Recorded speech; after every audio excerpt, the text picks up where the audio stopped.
né? O DNA da empresa proativo, vender mais para os meus clientes ativos. Ou seja, a cada vez que ele volta, realmente me interessar e me preocupar com ele de uma forma, verificar se é realmente somente aquilo que ele está precisando, ou se ele precisa de alguma coisa a mais. Imagina a situação, já vendi para uma empresa 2 anos atrás. Em 2 anos, gente, o que acontece com a solução? Caduca, esclerosa, né, não atende mais a necessidade do meu cliente. Só que o negócio dele não é pensar em automação. O negócio dele é abrir de manhã e vender. Seja lá roupa, calçado, fruta, enfim. Ele tem outras preocupações. Enquanto estiver funcionando, ele vai levando aquilo da maneira que der. Normalmente, o cliente, quando nos aciona, é quando aconteceu o quê? Problema. Quebrou, parou de funcionar, né? Realmente chegou num ponto de estrangulamento muito grave, e aí ele se lembra que ele tem alguém que o atende nesse sentido. Então, isso aqui é um comportamento corretivo do nosso cliente, que não é um profissional de comprar automação. Vocês concordam comigo? Ele é profissional do negócio dele. Profissional de automação aqui sou eu. Eu que tenho que monitorar o negócio dele, entender, enxergar com clareza ao longo do tempo, durante quanto tempo aquilo que eu vendi, aquilo que eu instalei, vai atender a necessidade dele. E, eventualmente, voltar pontualmente, de tempos em tempos, e perceber se isso realmente continua se mantendo, se continua atendendo, e me antecipar a qualquer necessidade dele. Isso aqui parece simples falando. É ou não é? Parece muito simples. Vamos monitorar a satisfação do cliente. É quase um clichê. Mas isso dá trabalho, isso custa dinheiro e exige pessoas. Toda vez que a gente encontrar esse trinômio, é algo muito difícil de copiar. Vocês concordam comigo? Exige tempo, trabalho, alguém focado, demanda custo, então é difícil de copiar. Produto é fácil de copiar? Sim ou não? É muito fácil de copiar. É fácil de copiar várias coisas hoje em dia. O Ctrl+C, Ctrl+V está cada vez mais comum.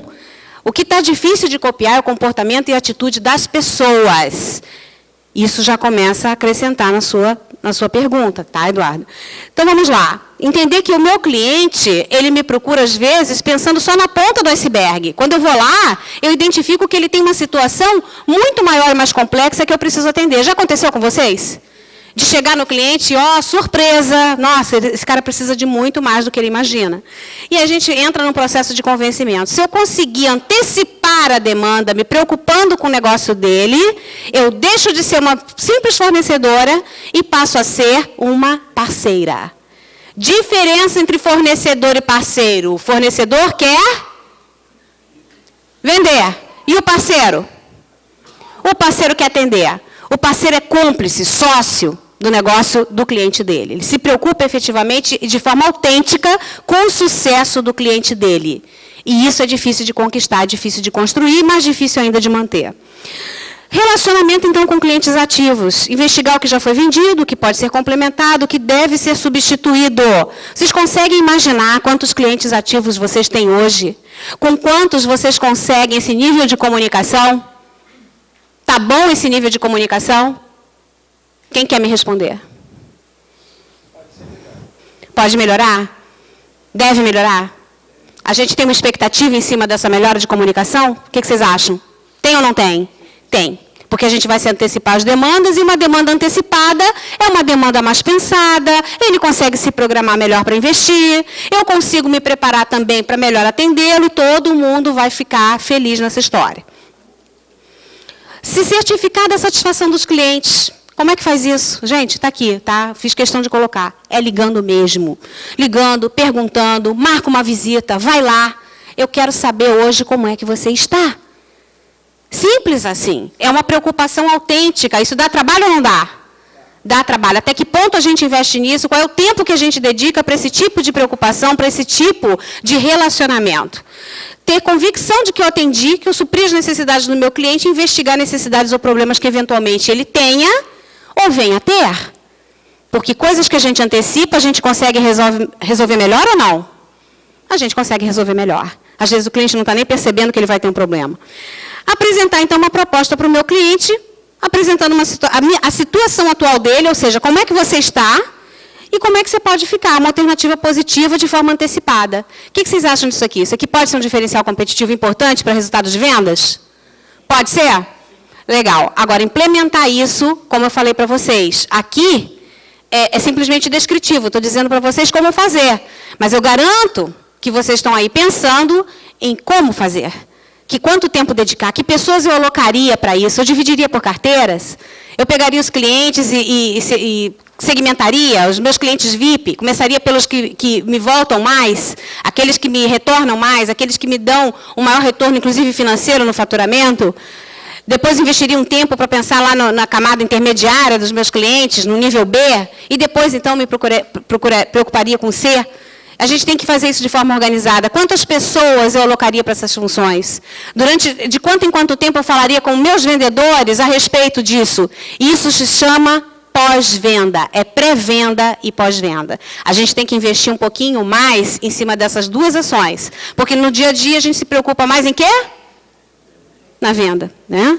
Então, com os clientes ativos, identificar com clareza quem são eles, o que eu coloquei lá, se está funcionando, se não está funcionando, se está atendendo. Eu consigo descobrir isso de várias formas, mas as formas aqui mais efetivas que eu estou colocando para você é ligando mesmo e visitando sempre que isso for possível. Alguma pergunta em relação à primeira ação, clientes ativos?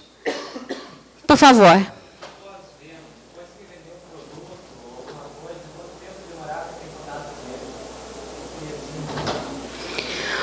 Olha, eu diria que, pensando em automação, é diretamente proporcional ao tamanho da solução que eu implementei lá. Tem que ser um tempo coerente para que garanta que ele use, para que os funcionários usem.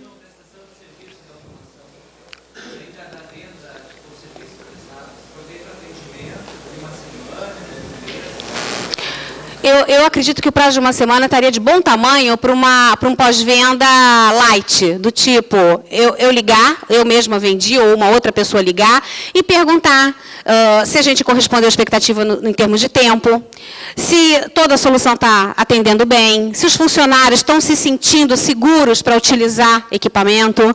Eu colocaria aí umas 3, 4 perguntas rápidas, mas para investigar, porque nisso, o que acontece? Às vezes o cliente está tão preocupado com o negócio dele, ele já está tendo um problema. Só que às vezes a pessoa não tem tempo nem de ligar. E aí você liga e surpreende o cliente, justamente ele estava pensando, já adiou 2 dias aquela ligação. Não, amanhã eu ligo, amanhã eu ligo. Aí eis que você se antecipa e liga. Quero saber como é que está. Está tudo correndo bem? Pessoal, está conseguindo, né, acionar equipamento? Está tudo funcionando? Como é que você está? Enfim, puxa, eu estava pensando mesmo em te ligar. Olha, deu um probleminha aqui, meu funcionário não está sabendo fazer, eu também não prestei muita atenção na hora do treinamento. Dá para você dar um pulinho aqui de novo? Gente, isso é bom ou não é? Isso é tudo de bom, quer dizer, antes que ele tivesse tempo e se viabilizasse para fazer uma reclamação, te apresentar um problema, você já se antecipou e conseguiu resolver. No momento, agora vamos pensar nesse momento em que você faz essa ligação. Se vocês fossem o cliente que tivesse comprado, como é que vocês se sentiriam na hora que esse telefone tocar e eu perguntasse para vocês, como é que está? Está tudo bem? Está precisando de alguma coisa? Está tudo funcionando? Me fala. Como é que vocês se sentiriam? Bem. Bem o quê? Bem atendido. O que mais? Segurança. Seguro. Puxa vida, eu fiz negócio com a empresa certa. Eu estava até pensando em ligar, não liguei, o camarada já me ligou, já está vindo aqui para corrigir. Gente, isso aqui é o que está dando pega hoje, é o que está dando liga. As empresas, as pessoas estão pagando mais para ter isso. E isso é ser gente. É ser profissional, é ter atitude, é ligar na hora certa, fazer a pergunta certa e corrigir aquilo que for necessário. Está fazendo sentido, pessoal? Tranquilo? Muito bem. Mais alguma pergunta em relação a ativos? Tudo bem? Bom, a qualquer momento vocês podem me interromper se tiverem alguma pergunta para fazer. Normalmente eu consigo voltar sozinha. Se eu não conseguir, vocês me ajudam. Prospecção contínua é o segundo item. Farejar cliente. Olha o verbo que eu usei, gente. Farejar. É sentir cheiro de cliente potencial. O que é um cliente potencial?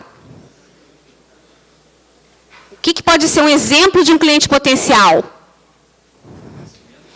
Uma empresa em crescimento, que pode aumentar a demanda dela de solução. Precisa, né? O que mais? Uma outra situação.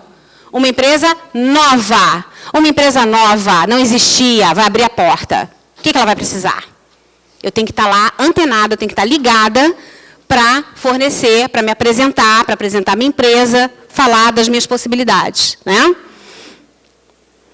Jornal ajuda? Jornal ajuda. Geralmente, no